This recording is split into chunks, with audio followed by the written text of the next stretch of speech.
खान दिन भर की खबरों में सबसे पहले डालते नजर आज के मुख्य समाचारों पर। जंक्शन धान मंडी की सेंट्रल बैंक ऑफ इंडिया शाखा में चाकू लेकर घुसा लुटेरा, सफाई कर्मचारी की सतर्कता से चली लूट, वीडियो को वायरल। प्रतिपक्ष के उपनेता राजेंद्र राठौड़ बोले 34 दिन तक चले हाई प्रोटोकॉल ड्रामे का मुख्य किरदार मुख्यमंत्री खुद, कोरोना से निपटने में भी सरकार रही विफल। अखिल भारतीय स्वामीनाथन संघर्ष समिति ने किसानों की मांगों को लेकर ज्ञापन। तंबाकू निषेध दिवस पर कार्रवाई से मचा हड़कंप, पान विक्रेता व किराना की दुकानें रही बंद। अब खबरें विस्तार से। जंक्शन धान मंडी से सेंट्रल बैंक ऑफ इंडिया में मंगलवार को सफाई कर्मी की सतर्कता के चलते बड़ी लूट का विफल हो गए।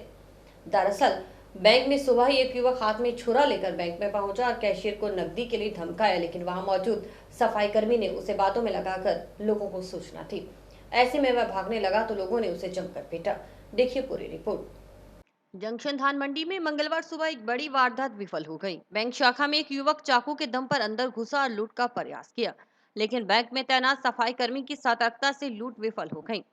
बाइक पर आए युवक की पहचान पकासारना के निवासी के रूप में हुई। हालांकि बैंक से भागते समय लोगों ने उसे पकड़ लिया और जमकर पिटाई भी की। बाद में पुलिस ने मौके पर पहुंचकर उस व्यक्ति का प्राथमिक उपचार करवाया। हालांकि पूरे मामले में पुलिस तफ्तीश कर रही है, वहीं बैंक के सीसीटीवी फुटेज भी खंगाले जा रहे हैं। हालांकि इस पूरे घटनाक्रम के बाद सोशल मीडिया पर युवक की पिटाई करते हुए वीडियो भी पूरे दिन वायरल होते रहे।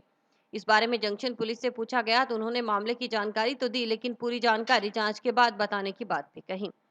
बैंक से सूचना मिली थी, सेंट्रल बैंक धान मंडी के अंदर बैंक है कि एक व्यक्ति चाकू लेके अंदर घुसा है, जिस पर मैं और मेरा थाने का जाब्ता इसको लेके मौका पर पहुंचे। जितने वो बाहर निकल गया था, बाहर निकलते चाकू ले रहा था, वह निकला तो पब्लिक ने उसको देख लिया, हमने जाके उसको पकड़ लिया। चोटें लगी है, उसका मेडिकल मुआयना हॉस्पिटल से करवाया जा रहा है।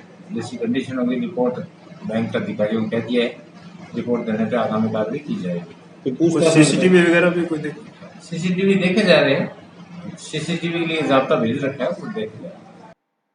इस पूरे घटनाक्रम के सीसीटीवी फुटेज भी सामने आए हैं। इसमें साफ दिख रहा है कि युवक के मुंह पर साफा बांधे हुए गेट पर आया और उसके हाथ में चाकू भी था। पुलिस इन सीसीटीवी के माध्यम से जांच कर रही है। वहीं पूरे मामले के बारे में बैंक शाखा प्रबंधक ने थाने में मुकदमा दर्ज करने के लिए प्रार्थना पत्र दिया है।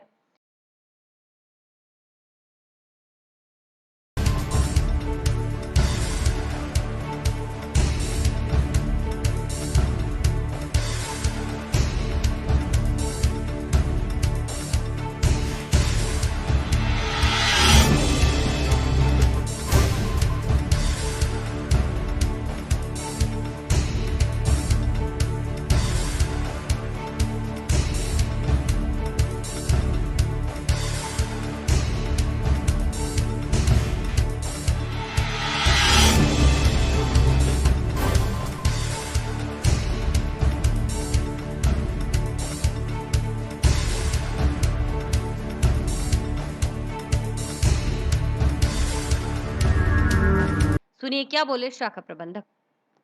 सुबह सफाई कर्मचारी सफाई कर रही थी बैंक की, कैशियर आया है 9:50 के आसपास। उसके पीछे पीछे एक व्यक्ति घुस गया, अज्ञात व्यक्ति, और अंदर घुस के सीधा सीधा कैबिन में चला गया। थोड़ी देर घुमा इधर उधर, उसके बाद में चाकू की नोक दिखा के और पैसे मांगे कैशियर से। तो सूझबूझ से सफाई कर्मचारी बाहर भाग गई और उसने लोगों को इकट्ठा कर लिया। दूसरे ऑफिस बॉय मुकेश भी अंदर ही थे। उन दोनों ने थोड़ी देर उलझाए रखा उसे बातों में और कैसे करके गेट पे ले आए। गेट पे लाने के बाद में इन्होंने उसको अंदर बंद करने की कोशिश की, तो वो वहाँ से भाग निकला। वहाँ से भागा तो फिर भीड़ ने उसे दबोच लिया और पुलिस के हवाले कर दिया। क्या कोई हथियार भी था उसके पास? हाँ जी, चाकू था उसके पास में, जो कैशियर के पीठ पे लगाया उन्होंने, और बाद में भी अंदर परिसर में दिखाई दे रहा वो चाकू लेके घूमता हुआ। जी, तो अभी मुकदमा दर्ज करवा रहे हैं? मुकदमा दर्ज करवा दिया साहब, उसका काम चल रहा है। एप्लीकेशन दे दिया हमने, थोड़ी देर में एफआईआर की कॉपी। सत्ता में प्रतिपक्ष हमेशा ही राजनीतिक गतिविधियों से असुरक्षित महसूस करता आया है, लेकिन यह पहला मौका है जब सत्ता पक्ष ने खुद को असुरक्षित महसूस किया है। ये कहना है प्रतिपक्ष उपनेता राजेंद्र राठौड़ का। वे मंगलवार को जंक्शन सर्किट हाउस में आयोजित पत्रकार वार्ता में बोल रहे थे। राठौड़ ने मुख्यमंत्री पर हमला बोलते हुए कहा कि 34 दिन तक चले हाई प्रोटोकॉल ड्रामे का मुख्य किरदार राज्य के मुख्यमंत्री खुद हैं। राठौड़ ने यह भी कहा कि पार्टी की गुटबाजी पहले ही सामने आ गई थी। इस सारे मामले में क्या बोले प्रतिपक्ष उपनेता राठौड़, देखिए यह रिपोर्ट। 2 दिवसीय दौरे पर हनुमानगढ़ आए प्रतिपक्ष उपनेता राजेंद्र राठौड़ ने कांग्रेस सरकार पर जमकर निशाना साधा। जंक्शन सर्किट हाउस में मीडिया से वार्ता में उन्होंने कहा कि कोरोना महामारी में सरकार विफल रही है। सरकार ने 9 करोड़ की स्क्रीनिंग का दावा किया, लेकिन अगर इतनी स्क्रीनिंग होती तो कोरोना मरीजों का आंकड़ा 80,000 से अधिक नहीं होता। इस दौरान कई लोगों ने उन्हें समस्याओं को लेकर ज्ञापन भी सौंपी। राठौड़ ने होटलों में रही सरकार पर तंज कसते हुए कहा कि सत्तारूढ़ दल इतने भयभीत हो जाएंगे, ऐसा पहला मौका देखा गया है। वहीं राजेंद्र राठौड़ ने कहा कि वह अपनी 1 दिवसीय व्यक्तिगत यात्रा के लिए हनुमानगढ़ आए हैं। साथ ही उन्होंने पूर्व राष्ट्रपति प्रणब मुखर्जी के निधन पर शोक व्यक्त किया। साथ ही राज्य को हर मोर्चे पर विफल बताया। पूरा राष्ट्र शोकाकुल है। भारत रत्न पूर्व राष्ट्रपति प्रणब मुखर्जी के निधन पर उनको श्रद्धांजलि देते हुए मैं ये कहना चाहूंगा कि मौजूदा सरकार जो अपने कालखंड के 20 महीने पूरा कर रही है, हर मोर्चे पर विफल रही। सरकार ने संसदीय परंपराओं को धत्ता बताकर विपक्ष की अनुपस्थिति के अंदर जिस प्रकार के कानून पास किए हैं, कृषि उपज मंडी में संशोधन के माध्यम से अगर कोई किसान राजस्थान के किसी कृषि मंडी क्षेत्र में या लाइसेंसी व्यापारी के क्षेत्र में अगर अपनी फसल को ले आया, फसल बिके या नहीं बिके, उसको मंडी टैक्स जो आज की तारीख में सर्वाधिक है देश के अंदर 2.6% देना पड़ेगा।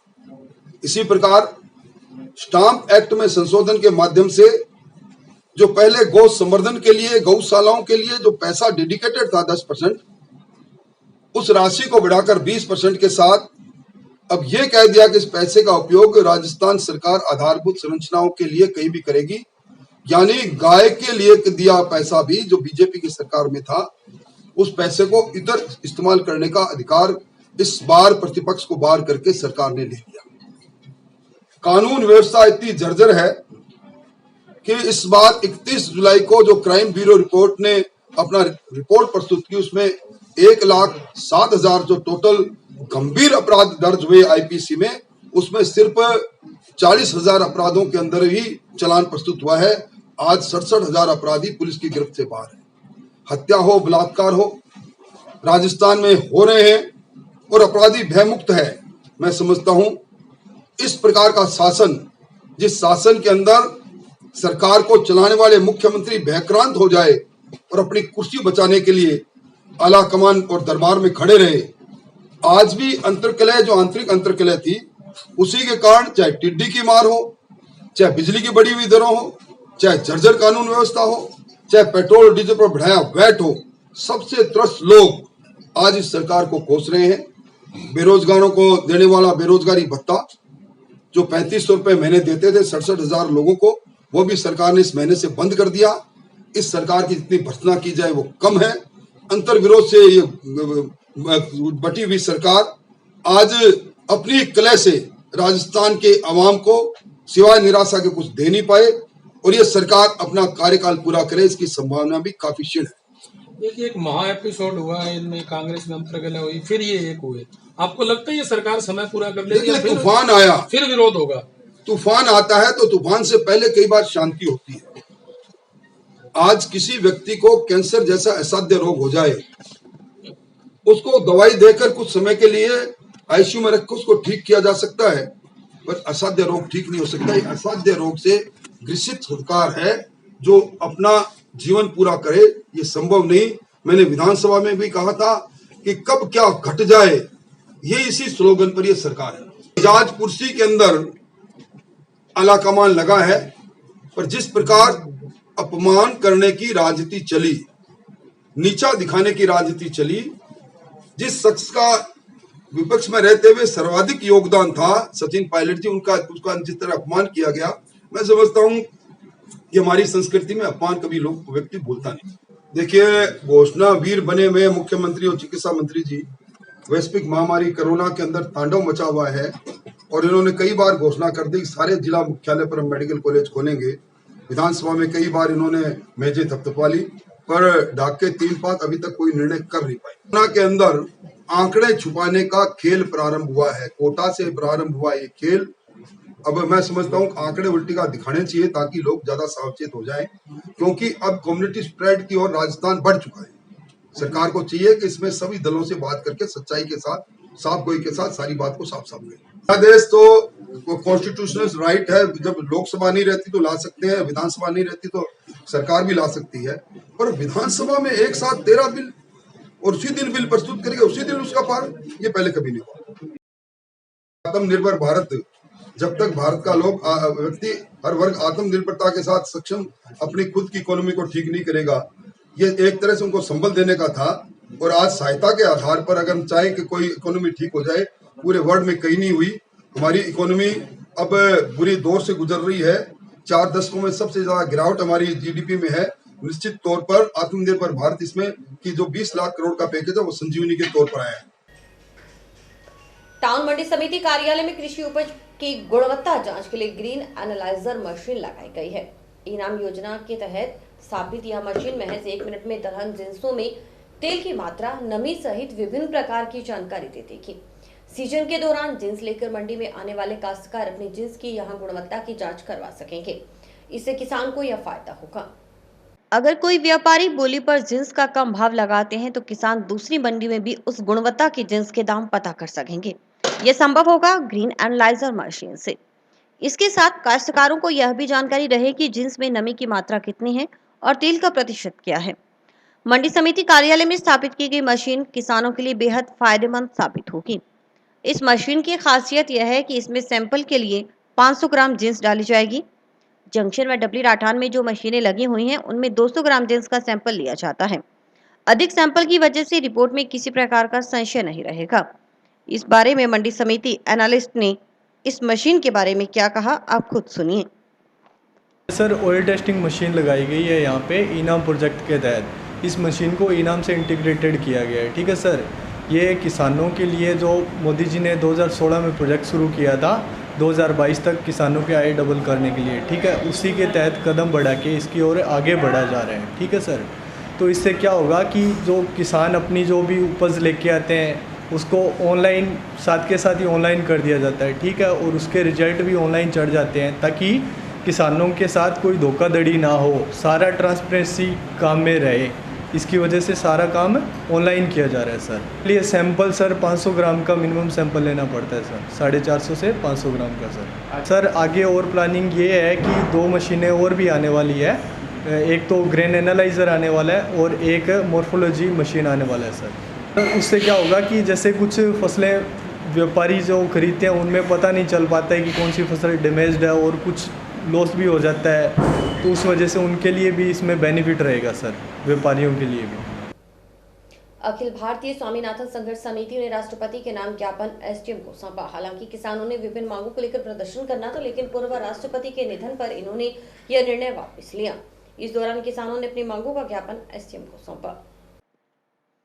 भारत सरकार की ओर से लाए गए अध्यादेश की वापसी की मांग और न्यूनतम समर्थन मूल्य पर खरीद की गारंटी नियम बनाने, किसानों की कर्जा मुक्ति करने, स्वामीनाथन आयोग की रिपोर्ट जल्द लागू करने की मांग को लेकर किसानों ने ज्ञापन सौंपा।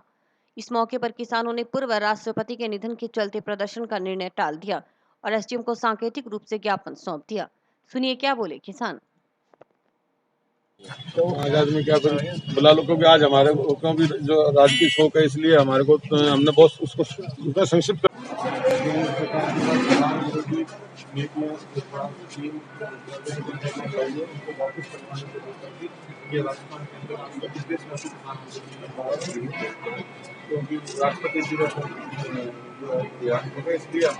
हमने पूर्व नियोजित कार्यक्रम के तहत आज सरकार को ज्ञापन सौंपना था, लेकिन महामहिम पूर्व राष्ट्रपति महोदय प्रणब मुखर्जी के निधन के कारण जो आज राजकीय शोक रखा गया है, उसके तहत कार्यक्रम को बहुत ही छोटा कर दिया गया था। हम जो केंद्र सरकार ने 3 अध्यादेश, काले अध्यादेश लेकर आई है, उसके खिलाफ आज ज्ञापन सौंपा है। धीरे धीरे केंद्र सरकार जो है देश को निजीकरण की तरफ लेके जा रहा है और उस कड़ी में ये किसानों को भी उसी अग्नि में झोंक रहा है, जो हम बिल्कुल भी बर्दाश्त नहीं करेंगे। अगर यही सिस्टम चलता रहा तो एक दिन ऐसा आएगा जब किसान को खुद के ही खेत में मजदूर बनकर काम करना पड़ेगा। तो ये किसान के साथ अन्याय हम कभी बर्दाश्त नहीं करेंगे। 15 तारीख तक गांव-गांव जाकर हस्ताक्षर अभियान चलाकर किसानों को जोड़ा जाएगा और 21 तारीख को व्यापारी संगठन जितने भी सबको साथ लेकर और यहां फिर से प्रदर्शन किया जाएगा। अगर फिर भी सरकार नहीं चेतती है तो सभी संगठन एकजुट होकर उग्र आंदोलन करेंगे। मैं राजस्थान सरकार से भी निवेदन करता हूं कि वो पंजाब सरकार की तर्ज पर विधानसभा में एक विधेयक पारित करे और जो ये 3 काले अध्यादेश केंद्र सरकार ने लागू किया है इनके विरोध में वो अध्यादेश लेकर आए।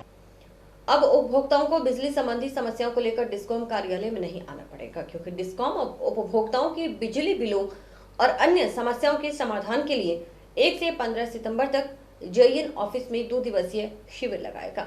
डिस्कॉम की यह शिविर सभी तहसीलों में लगेंगे। जोधपुर डिस्कॉम के एमडी अविनाश सिंघवी ने पूरे डिस्कॉम में 15 दिन तक शिविर लगाने के निर्देश दिए हैं।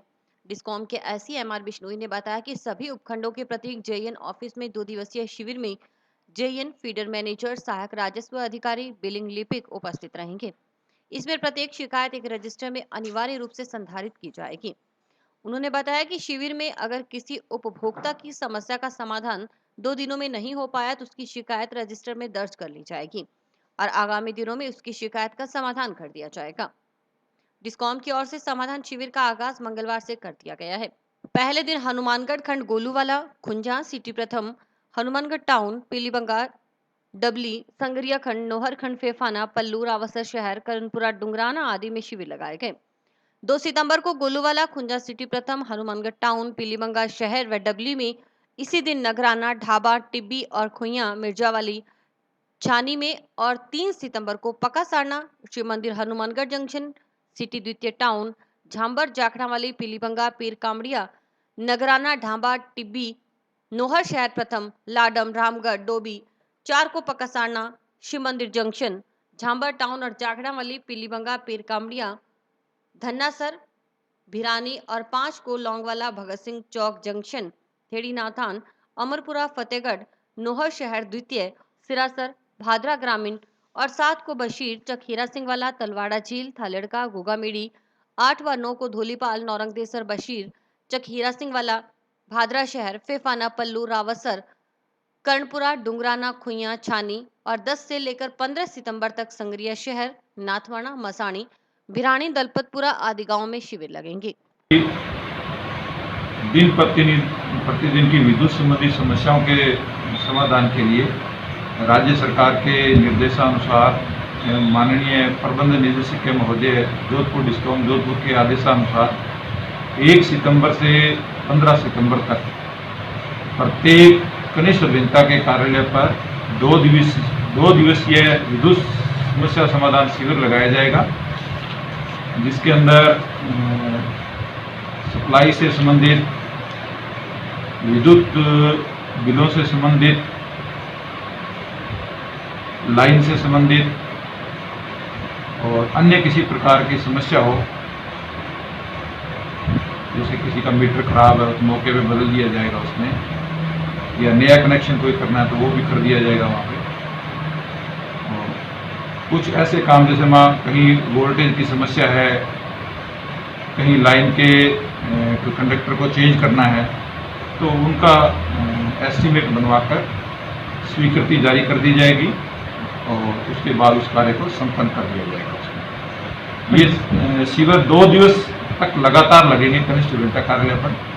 तो उपभोक्ताओं से मेरा निवेदन रहेगा कि उनको कार्यालय किसी काम के लिए जो आना पड़ता था बिल ठीक करवाने या नए कनेक्शन के लिए, तो उनकी समस्याओं के समाधान के लिए 2 दिन तक वहीं शिविर लगेगा और वहीं ये सारे काम होंगे, ताकि उनको कार्यालय के इस कोरोना की महामारी में इधर उधर न घूमना पड़े उनके, और उनके वहीं कार्य संपन्न करवाए जाएंगे। इसमें शिविर में कौन कौन रहेगा सर? शिविर में कनिष्ठ अभियंता रहेगा, हमारे राजस्व अधिकारी रहेंगे, बिलिंग से संबंधित जो लिपिक है वो भी वहीं मौजूद रहेगा उसमें। उनकी मॉनिटरिंग के लिए एईद साहब भी जाएंगे, 2 कैंप वो अटेंड करेंगे, 2 कैंप अधिशासी अभियंता वो अटेंड करेंगे और 2 कैंप अधिष्ठान अभियंता उनकी निरीक्षण के लिए जाएंगे मौके पे। किसी कोई समस्या होगी तो उसको वहीं पे इसका समाधान करेंगे उसमें। और फिर भी किसी की अगर कोई शिकायत रह जाती है उसमें तो उनकी वो प्रार्थना पत्र को हम स्वीकार करके रजिस्टर में उसका दर्ज करके और बाद में उसकी शिकायत की सुनवाई उनको फोन द्वारा सूचित कर दिया जाएगा। जिला कलेक्टर और मुख्य चिकित्सा एवं स्वास्थ्य अधिकारी के निर्देशानुसार सिगरेट व अन्य तंबाकू उत्पाद अधिनियम 2003 के तहत हनुमानगढ़ जंक्शन में railway station road, bus stand, Sangaria road, bus stand क्षेत्र और हनुमानगढ़ टाउन में बस स्टैंड व पुराना बाजार क्षेत्र में विभिन्न सार्वजनिक स्थानों और बाजार में पान व तंबाकू विक्रेताओं का निरीक्षण किया गया, जिसमें आमजन और दुकानदारों को कोटपा अधिनियम के तहत की जाने वाले कार्रवाई और नियमों के बारे में जानकारी दी गई। एनटीसीपी टास्क फोर्स द्वारा सार्वजनिक स्थानों पर थूकने, बीड़ी, सिगरेट व अन्य तंबाकू उत्पाद के सेवन करने वालों का चालान काटकर सार्वजनिक स्थानों पर धूम्रपान नहीं करने और थूकने से फैलने वाले कोरोना वायरस से संबंधित जागरूक करने का कार्य किया गया। साथ ही स्थानीय दुकानदारों और अवैध खुला तंबाकू बेचने पर जब्ती और कानूनी कार्रवाई करने की समझाइश की गई। बताया गया कि प्रत्यक्ष रूप से तंबाकू संबंधी किसी भी तरह के विज्ञापन का प्रदर्शन नहीं करें, खुले में तंबाकू का किसी भी तरह का उपयोग न हो, खाद्य पदार्थों के साथ तंबाकू उत्पाद की बिक्री नियमानुसार करें। वैधानिक चेतावनी की बोर्ड लगाना आवश्यक है और हर महीने के अंतिम दिवस पर तंबाकू उत्पाद विक्रय करना गैर कानूनी है और ऐसा किए जाने पर चालान की कार्रवाई की जाएगी। चिकित्सा विभाग की ओर से डीपीओ निपेन शर्मा ने बताया कि कोटपा अधिनियम और महामारी अधिनियम के तहत लगभग 165 दुकानदारों से समझाइश की गई और 13 दुकानदारों के चालान काटे गए। इस कार्रवाई में 2600 का राजस्व प्राप्त किया गया है। साहब ये टोबैको का प्रोडक्ट है, ये तंबाकू का उत्पादन करता है और ये धारा 5 के तहत इलीगल है, अवैध है साहब। धारा 5 के तहत इसका प्रदर्शन नहीं किया जा सकता। इससे मिलता जुलता कोई भी ब्रांड है, जैसे जाफरी तंबाकू का उत्पादन करता है, इसने अपना मिलता जुलता ब्रांड, आपको पैकेजिंग सेम दिखेगी ऊपर से, सिर्फ ये छोटा सा नाम है, ये पान मसाला की जगह तंबाकू। आज तो आपके केस होते हैं, है ना। तो ये सब सारी की सारी जो है ये धारा 5 का उल्लंघन भी है, तो इनको समझाइश करके एक बार छोड़ा जा रहा है और चालान इनका काटा जा रहा है। मैं तंबाकू निषेध दिवस के उपलक्ष्य में माह के अंतिम दिवस पर कोटपा अधिनियम के तहत चालान वगैरह की कार्रवाई की जा रही है। इसी के तहत आज जंक्शन बस स्टैंड पर और रेलवे स्टेशन रोड पर, बस स्टैंड रोड पर और टाउन बस स्टैंड पर, इन सभी पर चालानी कार्रवाई की गई है और लगभग 120 से ऊपर दुकानों को अभी तक समझाइश कर दी गई है। कोरोना महामारी के तहत भी उनसे समझाइश की जा रही है, सोशल डिस्टेंसिंग की पालना करें, मास्क लगा के रखें और आने वाले जितने भी दुकानों पर अपने आगंतुक है उनको भी कहीं मास्क लगा के रखें। ये और दूसरा जो तंबाकू बेच रहे हैं उनको तंबाकू कोटपा अधिनियम की पालना के तहत बेचने के लिए पाबंद किया गया। वैसे आज देखने में आया है अधिकतर बाज़ार में हड़कंप एकदम मच गया है और लगभग दुकानें हमें बंद मिल रही है, फिर भी हमने कार्रवाई करते हुए अभी तक 11 चालान काटे हैं। टाउन में किले वाले स्कूल के नाम से प्रसिद्ध सरकारी स्कूल की सूरत अब बदलने वाली है। जी हां, 1935 से चल रहे टाउन के राजकीय उच्च माध्यमिक स्कूल फोर्ट को हेरिटेज लुक देने का काम शुरू हो चुका है। दरअसल एसडीएमसी की पुनर्गठित कमेटी की मीटिंग में यह निर्णय हुआ, इसके बाद यह काम शुरू कर दिया गया। यह है टाउन का फोर्ट स्कूल। यहाँ से पढ़कर निकले विद्यार्थी आज अच्छे मुकाम पर हैं। खास बात यह है कि अब इन्हीं विद्यार्थियों से सहयोग लेकर स्कूल को भव्य रूप दिया जाएगा। इसको लेकर निर्माण कार्य शुरू हो चुका है। स्कूल के प्रवेश द्वार को धौलपुर के पत्थरों से भव्य रूप दिया जाएगा, जिससे ये हेरिटेज लुक में नजर आएगा। स्कूल में यह सुधार कार्य करने का निर्णय एसडीएमसी की बैठक में लिया गया। इस सारे काम पर करीब 25 लाख रुपए की लागत आएगी।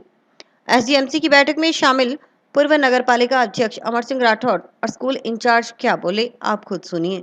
यहाँ की स्कूल की जो सोसाइटी बनी हुई है उसमें पूर्व छात्र, जो भी छात्र इसका पूर्व में रहा है, उन्होंने बैठ के एक क्लब का गठन किया, एक ग्रुप का गठन किया है और इसमें पहले भी सलूजा जी ने भी काम कराया है और भी जन सहभागिता मामाशाह योजना में काम हुआ। अब मेरी जिम्मेवारी ये लगाई गई कि यहाँ के आगे का जो मुख्य द्वार और दीवार है 270 फुट लंबी, लगभग 5000-6000 फीट धौलपुर स्टोन लगेगा और सुंदर कलाकृतियाँ और सुंदर तरीके से इसको तैयार किया जाएगा। जैसे जंक्शन में बाबा रामदेव का मंदिर है, उसी तरीके से इसका भव्य लुक आएगा। और भी ये तो साधारण सा काम है। हमारी कोशिश है कि इसमें जो बड़े लोग पढ़े हुए हैं, राजेंद्र सिंह राठौड़ साहब भी पढ़े हुए हैं, इंडियन फॉरेस्ट सर्विस में रहे हुए यहाँ खान साहब वो पढ़े हुए हैं, IAS भी हैं, डॉक्टर्स बहुत सारे हैं, चाहे कोई किसान है चाहे कोई मजदूर है, सबसे उसके हिसाब से जन सहयोग लेंगे और इसको हम एक भव्य रूप देंगे। रोल मॉडल स्कूल के रूप में देने का विचार है, हमारा प्रयास है। हम कोशिश कर रहे हैं सभी हनुमानगढ़ के जो लोग हैं इसमें सहयोग करें जो इसमें पढ़े हुए हैं सिर्फ उनसे ही सहयोग लेंगे, ताकि इस गवर्नमेंट स्कूल को और यहाँ पढ़ने वाले बच्चों को वो सुविधा मिल सके जो अच्छे से अच्छे स्कूल में भी नहीं मिलती, वो प्रयास किया जाता है। तो हमारे जैसे SDMC एक स्कूलों में गठित होती है जो स्कूल डेवलपमेंट का काम देखती है, तो SDMC की हमने 2 जुलाई को पुनर्गठन किया और उसके बाद में फर्स्ट मीटिंग हमने 2 जुलाई को रखी। तो उनके सामने एक प्रपोज़ल रखा था, भी ये 1935 से ये स्कूल चल रहा है और इसकी जो स्थिति है वैसी की वैसी है, बीच में कोई ज़्यादा परिवर्तन नहीं आए, कुछ कमरे बने हैं, बाकी मतलब जो एंट्रेंस है ना तो वो वैसी की वैसी है। आजकल अपने देखते हैं अभी स्कूलों में बच्चे जब जाते हैं ना तो वो पहले इंफ्रास्ट्रक्चर देखते हैं कैसा है, बिल्डिंग कैसी है। तो ये चीज़ बिल्कुल हमारे मन में थी कि बच्चों को ऐसी चीज़ लगे कि अंदर घुसें तो उनको लगे कि हाँ भी हम एक बहुत अच्छे स्कूल में पढ़ने वाले हैं। तो बहुत खुश हूँ मैं इस चीज़ से, भी वास्तव में लगेगा भी हाँ केले वाला स्कूल। लागत अभी मिस्त्री जी से जैसे बात हुई थी तो अमर सिंह जी और सावराम जी थे यहाँ पर, तो मिस्त्री जी ने 25 लाख का इसका बताया अनुमानित लागत जो है। कब तक तैयार हो जाएगा ये इनका 10 नवंबर को तैयार करने का पूरा मोटिव है और इन्होंने 11 दिसंबर को इसका इनॉग्रेशन करने का भी है। प्रदेश यूथ इंटक शाखा हनुमानगढ़ ने उपखंड अधिकारी को ज्ञापन देकर अनिश्चितकालीन धरने की चेतावनी दी है। वेतन का भुगतान नहीं होने और समझौते की पालना नहीं करने से अनुबंधित कर्मचारियों में रोष है।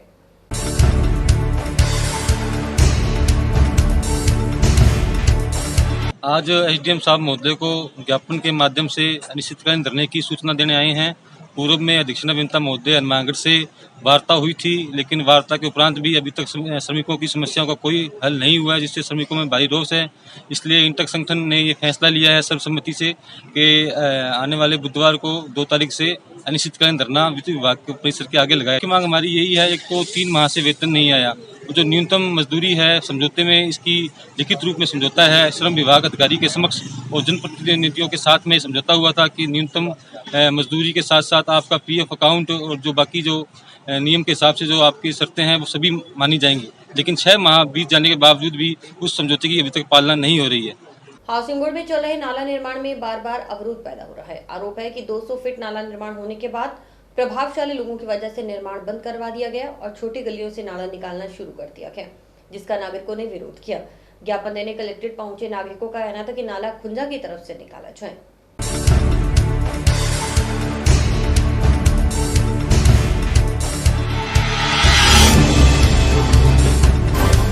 नाला निर्माण चल रहा था, वो 200 फुट के करीब नाला निर्माण हो चुका था। प्रभावशाली लोगों ने उनको बंद करवा दिया। फिर इन्होंने बिना बताए नगर परिषद ने हाउसिंग बोर्ड की तरफ से छोटी गलियों से नाला निर्माण का कार्य चालू कर दिया, जो हमने बंद करवा दिया है। और हाउसिंग बोर्ड से अगर खुंजा की तरफ नाला निकलता है तो वो न्याय संगत रहेगा, क्योंकि हाउसिंग बोर्ड से डायरेक्ट निकलता है नाला तो वो न्याय संगत रहेगा। सेक्टर नंबर 1, 2, 3, 4, 5 सारे प्रभावित होते हैं। इसलिए हमारी प्रशासन से अनुरोध है कि नाला निर्माण जो है खुंजा की तरफ से किया जाए। पिछले 10 दिनों से चल रहे गणेश महोत्सव का समापन मंगलवार को अगले बरस आने की कामना और कोरोना को मिटाने की प्रार्थना के साथ हुआ। श्रद्धालुओं ने टाउन जंक्शन में विभिन्न नहरों के घाट पर पहुंचकर गणेश विसर्जन किया। गणपति बप्पा मोरया, तेरी जय हो, गणेश आदि गीतों पर रंग गुलाल उड़ाते हुए श्रद्धालुओं ने मंगलवार को गणपति को विदाई थी। खास बात यह रही कि इस बार श्रद्धालुओं ने अपने घर पर ही मिट्टी के गणेश बनाए थे और 10 दिन तक लगातार पूजा अर्चना भी की गई। वहीं आखिरी दिन कुछ लोगों ने घरों में ही मिट्टी के गणेश का विसर्जन किया। वहीं शहर की सड़कों पर भी कुछ लोग रंग गुलाल उड़ाते नजर आए। इसके साथ ही गणेश महोत्सव पर्व संपन्न हो गया।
गणपति बप्पा मोरिया गणेश जी को 11 दिन के लिए लाते हैं। आज विसर्जन है इनका न्यू मेडिसिन मार्केट में।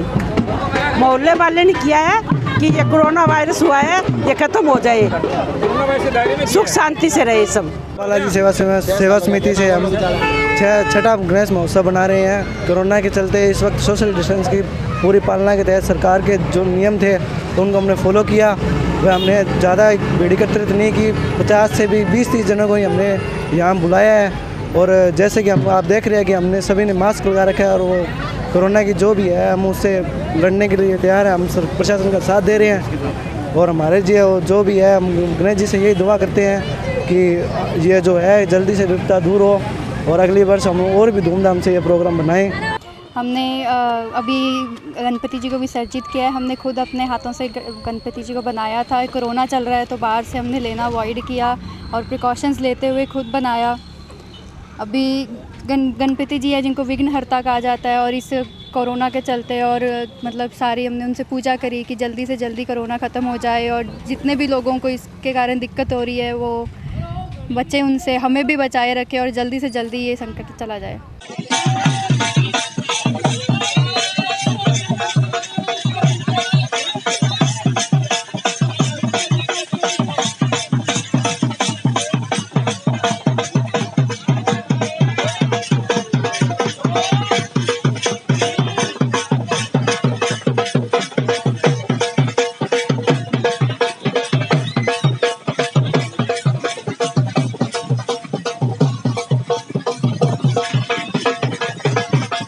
और इसी के साथ समाचार समाप्त हुए। रोजाना देखते रहिए समाचार। नमस्कार।